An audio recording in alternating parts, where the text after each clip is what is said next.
जय माता दी आप सभी भक्तों को। कैसे हो आप सब? आशा करती हूँ आप सब अच्छे होंगे और स्वस्थ होंगे।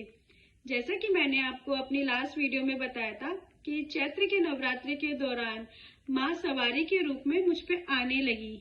माँ दूसरे नवरात्रि में भी आई और माँ तीसरे नवरात्रि में भी आई, परंतु माँ कुछ बोल नहीं पाती थी। माँ बस आती थी और चली जाती थी।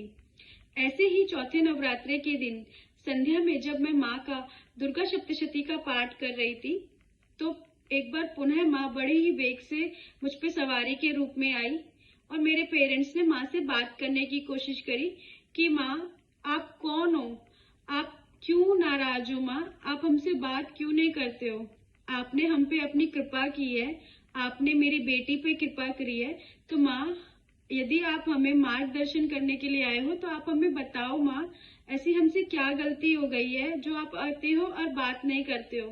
तो माँ आप बताओ आप कौन हो। उसके बाद माँ ने अक्षत मांगे, तो जब माँ को अक्षत दिए, माँ ने हाथ में अक्षत लिए और माँ ने अक्षत देखते हुए फिर उन्हें उछाल दिया।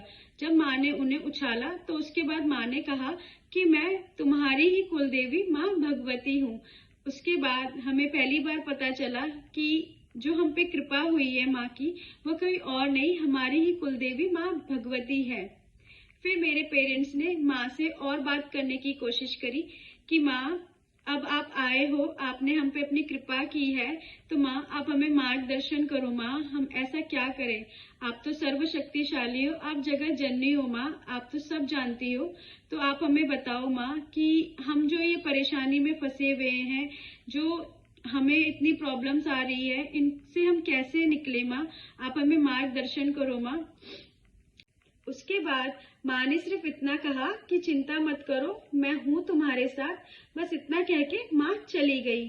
फिर नवरात्रे बीते, माँ की पूजा पाठ में मेरा ज्यादा से ज्यादा समय बीतने लगा। मैं माँ के मंत्र का भी जाप करती थी, जो मंत्र मुझे दुर्गा सप्तशती से ही मिला था।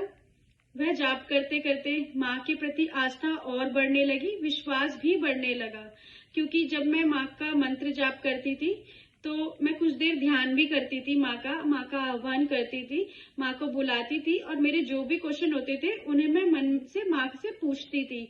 तो माँ मन में मुझे प्रेरणा भी देती थी। कई बार कुछ चीजें क्लियर भी होती थी तो कुछ चीजें धुंधली ही रह जाती थी।